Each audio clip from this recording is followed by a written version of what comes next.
Se você acabou de chegar nesse canal, meu nome é Kizzy Terra. Eu não sou a Jana Viscardi, que é a dona e proprietária desse modestíssimo espaço, mas eu tô aqui a convite dela.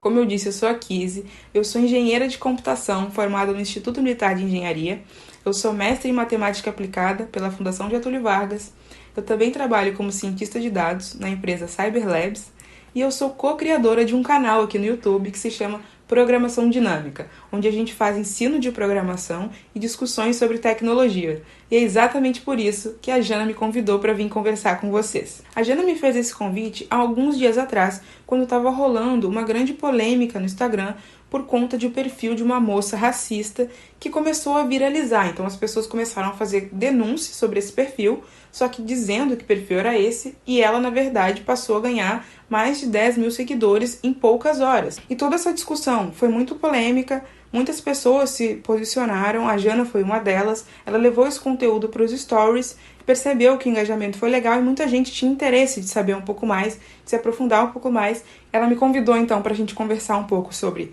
redes sociais, engajamento, propagação de discurso de ódio e por aí vai. Antes de mais nada, uma rede social é uma rede, e o conceito de rede ele foi endereçado já por diversos campos do conhecimento. Então, desde antropologia, sociologia, computação, muitos campos têm definições diferentes para a rede. E a rede social também foi estudada e é estudada por diversos campos do conhecimento. E uma rede social, de maneira geral, ela vai pressupor 3 coisas: pessoas, interações e fluxo de informação. Então, seja numa rede social de interação entre pessoas, então uma sociedade, uma tribo, uma família que esteja sendo estudada pela sociologia ou pela antropologia, ou seja, as redes sociais que a gente utiliza hoje, que são o Facebook, YouTube, Instagram, entre outras, elas têm essa mesma estrutura. E quando a gente para, então, para olhar para esses 3 componentes, que são pessoas, interações e fluxo de informação, no contexto das redes sociais, como a gente conhece hoje, mais popularmente, que são as redes sociais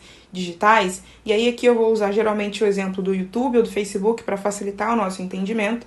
Então, quando a gente pensa, por exemplo, no Facebook, a gente vai perceber que essas interações, esse fluxo de informação entre as pessoas, gera dados.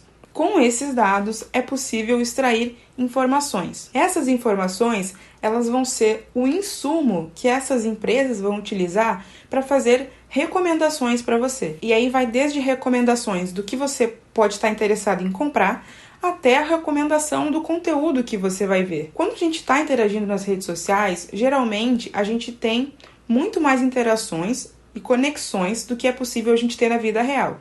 Então vamos usar o exemplo aqui do Facebook mesmo.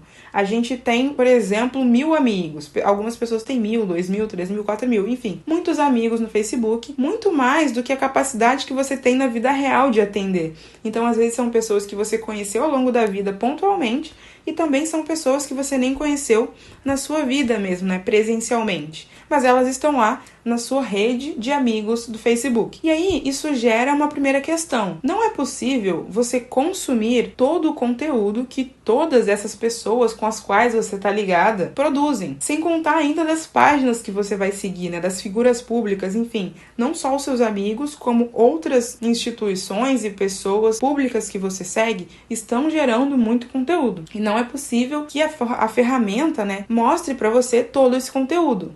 Simplesmente pelo fato de que o nosso tempo ele é limitado, você não consegue, né, dar vazão para isso e consumir isso tudo. E isso gera a primeira questão, que é: se você não consegue ver todo o conteúdo, a plataforma por si tem que decidir o que ela vai te mostrar. E quando ela tem esse poder de decidir o que ela vai te mostrar,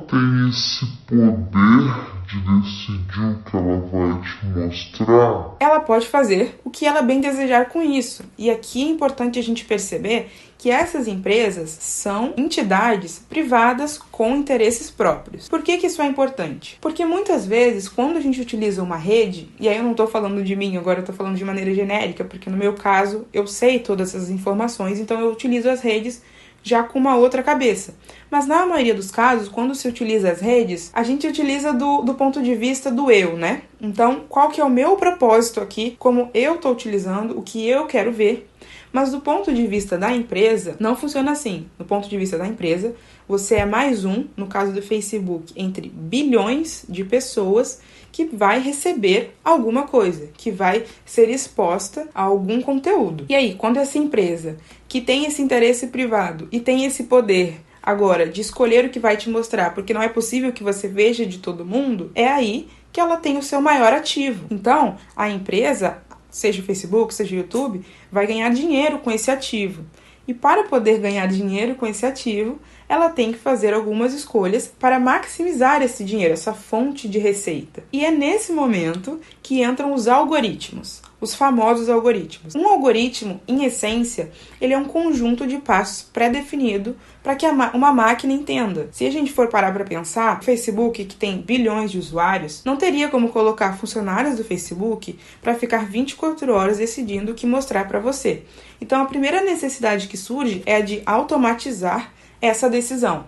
A decisão de recomendar alguma coisa para você assistir. E é para isso que um algoritmo serve. Para simplificar, eu vou dizer que um algoritmo ele é como uma receita de bolo. Então, quando a gente faz uma receita de bolo, ou uma receita, né, de comida em si, a gente tem uma sequência de passos, a gente tem as quantidades que a gente tem que utilizar, uma ordem pré-determinada que a gente tem que seguir, para que no final a gente tenha um resultado específico. Então, vai fazer diferença se você tirar algum daqueles passos ou se você inverter. Às vezes você pode comprometer a sua receita. E aí, assim, eu estou simplificando muito. Se você quiser verdadeiramente entender tecnicamente o que é um algoritmo e como ele funciona, você pode ir no meu canal, Programação Dinâmica. Bom, então a gente já mapeou que uma rede social, ela tem 3 componentes, que são pessoas, interações e fluxo de informação, que essas empresas precisam decidir como e o que elas vão te mostrar e que elas têm um interesse privado, que é, no limite, gerar mais lucro, mais receita. E para que a empresa maximize a sua receita, então, ela vai precisar que você passe a maior parte do seu tempo nessa rede social. Porque, vamos pensar o exemplo do Facebook novamente.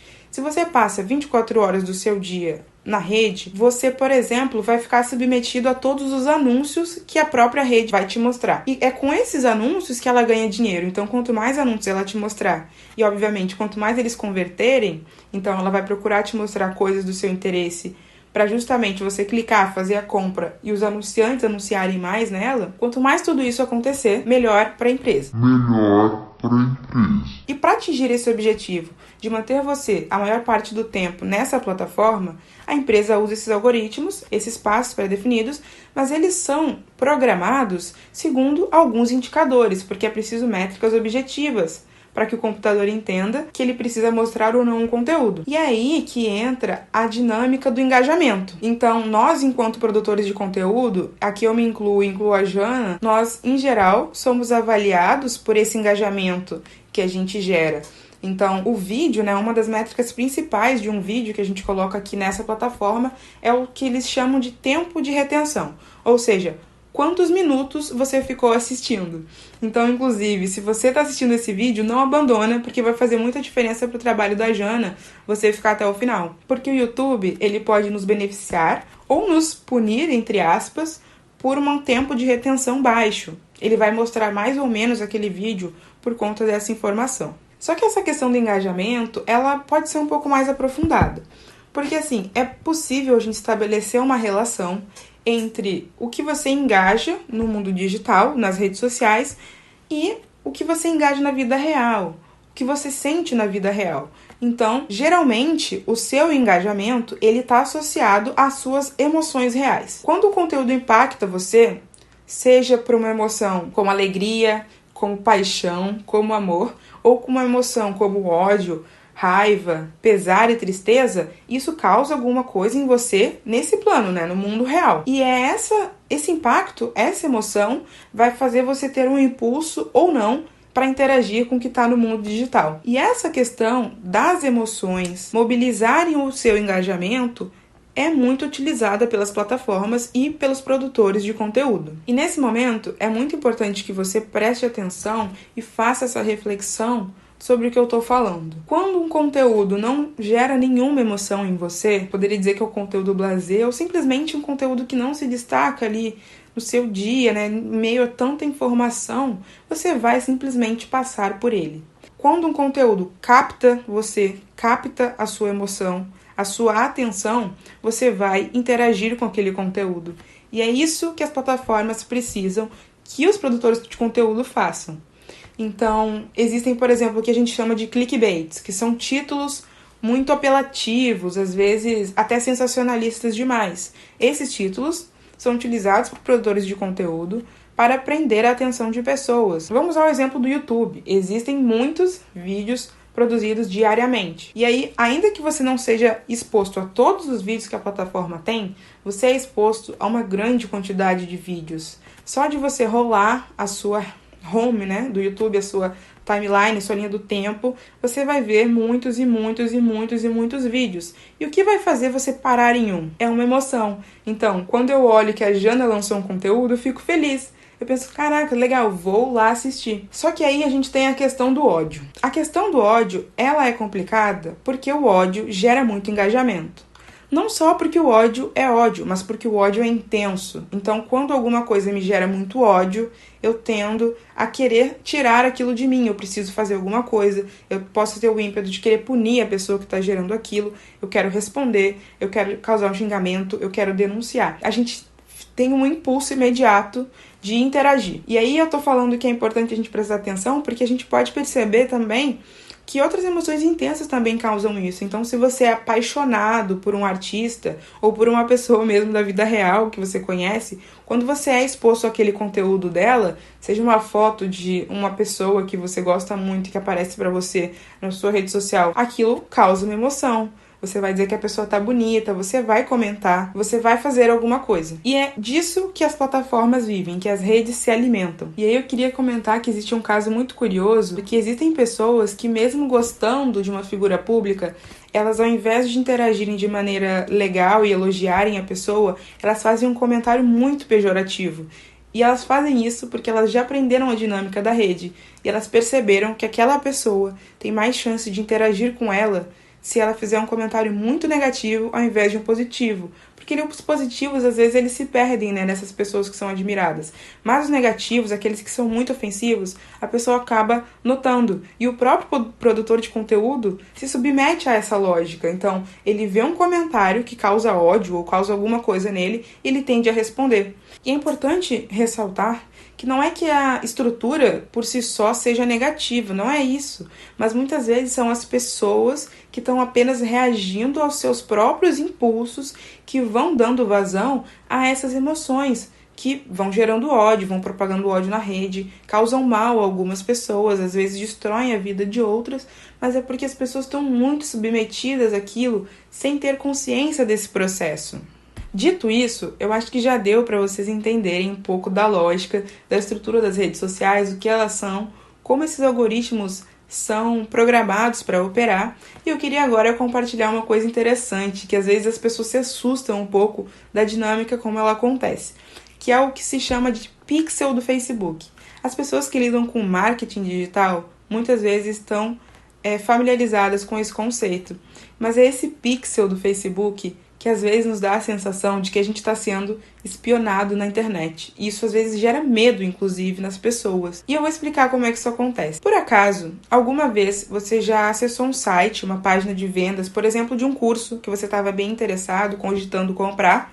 Você entrou na página, você pensou, não vou comprar agora. Saiu da página, continuou a sua vida normal. De repente, usando o Instagram, você é impactado por um post ou um story daquela pessoa falando pra você de novo daquele curso, falando que percebeu que você teve interesse naquele curso e que, se você quiser comprar, ela tá disponibilizando novamente a oferta pra você. Nessas horas, às vezes, a gente pensa que tá sendo espionado. Você pensa, caramba, como eles sabem que eu entrei naquele site? Como eles sabem que eu tava pensando em comprar esse curso? Isso só é possível, no caso do Instagram, justamente por conta do pixel do Facebook. O pixel, ele é um código que essa pessoa que vai criar a página de vendas vai inserir na página e ela vai linkar isso com o anúncio que ela faz lá no gerenciador de anúncios delas do Facebook. Então, basicamente é assim, a página da internet, ela tem um código. São várias instruções em sequência que geram aquela imagem que você vê. No meio desse código, ela bota esse númerozinho,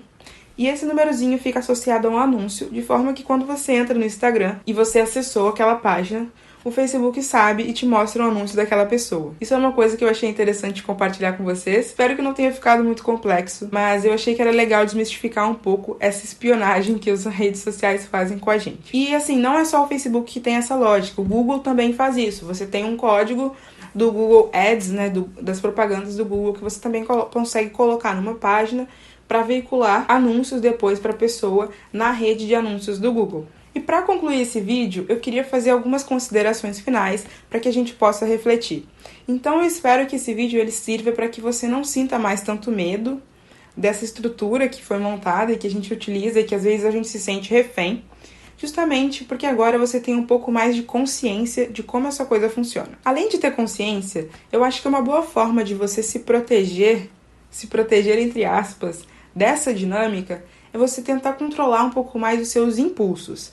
Então, quando, por exemplo, você vê um caso como o da moça que foi racista no Instagram, antes de você reagir àquele ódio que ela te provocou, ou outras pessoas preconceituosas, enfim, a qualquer conteúdo que você não quer que se propague na rede, você precisa racionalizar essa emoção. Eu não recomendo que você reaja por impulso a esse tipo de publicação, de perfil, de pessoa, porque isso pode acabar provocando um efeito contrário ao que você deseja. Ao invés de você eliminar aquele perfil, ao invés de você tentar mitigar que aquela mensagem negativa se propague, você na verdade vai alavancar aquele conteúdo. E aí eu friso que dá para reagir de maneira estratégica.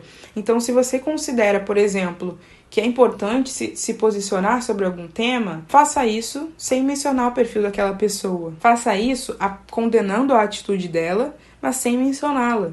Uma outra forma de você agir estrategicamente é, ao invés de você divulgar o conteúdo de uma pessoa que está propagando uma mensagem extremamente negativa que você não quer que se propague mesmo, você pode propagar o conteúdo de uma pessoa que tem a atitude, a postura, o discurso diametralmente oposto ao daquela pessoa. Então, ao invés de eu compartilhar a página da moça racista e dizer, nossa, ela é racista, ela tem que ser denunciada, eu compartilho, por exemplo, a página de pessoas que atuam diretamente nessa causa, no racismo. Então, a gente tem diversas pessoas, diversos ativistas que fazem esse trabalho de combate ao racismo e é muito melhor que você propague essa mensagem. É esse tipo de ação que a gente tem que se juntar para fazer na rede, para a gente parar de alavancar conteúdos que não deveriam estar lá, porque muitas vezes esses conteúdos eles já vão contra a própria estrutura da rede. Então, mais uma vez eu friso, se você receber um comentário negativo, se você vê um conteúdo negativo, não reaja por impulso. Às vezes, você vai acabar, por exemplo, perdendo uma hora discutindo com algo que nem é uma pessoa, é um bot. Isso acontece muito no Twitter. Existem esses bots que são programados para falar sobre alguns temas, para gerar algumas polêmicas, para distrair as pessoas de algumas discussões. E as pessoas muitas vezes engajam muito com esse tipo de perfil, que nem pessoas são. E aí você pode até se perguntar, uai, mas por que essas redes mantêm esse tipo de bot funcionando? Isso não deveria ser proibido? E aí eu respondo de maneira breve que não necessariamente, porque os bots, eles podem ser usados de maneira adequada. Esses bots que infringem as redes sociais, as regras das redes sociais, eles já não são permitidos, mas alguns outros são, por motivos bons. Então a gente pode pensar assim, eu gosto de pensar, né, quando a gente trata dessa questão de censura, de tirar conteúdos do ar, às vezes a gente tem que olhar com mais delicadeza, porque é só a gente pensar, se houvesse um bot, como existem de fato, que propagasse mensagens legais, que a gente acha que devem ser ouvidas por mais pessoas, a gente iria concordar. Então não faz sentido a gente simplesmente eliminar todos os bots. A gente precisa de mecanismos para eliminar alguns bots que infringem as regras. E bom, se você quiser saber mais desse conteúdo de bots, você pode entrar no meu canal, que é o Programação Dinâmica, porque eu fiz vídeos especificamente sobre esse conteúdo. E por último, eu queria agradecer o convite da Jana de vir até aqui. Queria convidá-los a conhecer o meu trabalho. Eu também estou em todas as redes sociais, mas principalmente aqui no YouTube, produzindo conteúdo de ensino de programação, discussões sobre tecnologia e propagando essa mensagem. Eu gosto de desmistificar a tecnologia, eu tento me esforçar ao máximo para ser didática, explicar esses conteúdos para que mais pessoas possam ter acesso e não ter medo, né, dessa revolução toda tecnológica que a gente vive. Todo dia tem uma rede social nova, todo dia tem um formato novo, mas isso não precisa ser algo negativo. Então é isso. Esse vídeo fica por aqui. Muito obrigada!